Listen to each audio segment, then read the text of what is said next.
ایک لومڑ کی دم پہ پتھر آ گرا تو اس کی دم کٹ گئی۔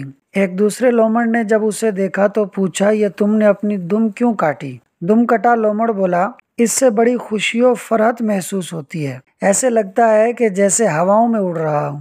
واہ کیا تفریح ہے! بس گھیر گھار کر اس دوسرے لومڑ کو اس نے دم کٹوانے پر راضی کر ہی لیا۔ اس نے جب یہ دم کٹائی کی مہم سر کر لی تو بجائے سکون کے شدید قسم کا درد محسوس ہونے لگا۔ پوچھا، میاں جھوٹ کیوں بولا مجھ سے؟ پہلا کہنے لگا، جو ہوا سو ہوا۔ اب یہ درد کی داستان دوسرے لومڑوں کو سنائی تو انہوں نے دمیں نہیں کٹوانی اور ہم دو دم کٹوں کا مذاق بنتا رہے گا۔ بات سمجھ میں آئی تو یہ دونوں دم کٹے پوری برادری کو یہ خوش کن تجربہ کرنے کا کہتے رہے۔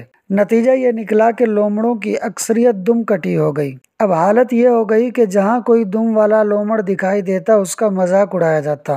اس سے ہمیں یہ سیکھنے کو ملا کہ جب بھی فساد عام ہو کر پھیل جاتا ہے، لوگ نیکوکاروں کو ان کی نیکی پر طعنے دینے لگ جاتے ہیں اور احمق لوگ ان کا مذاق اڑاتے ہیں۔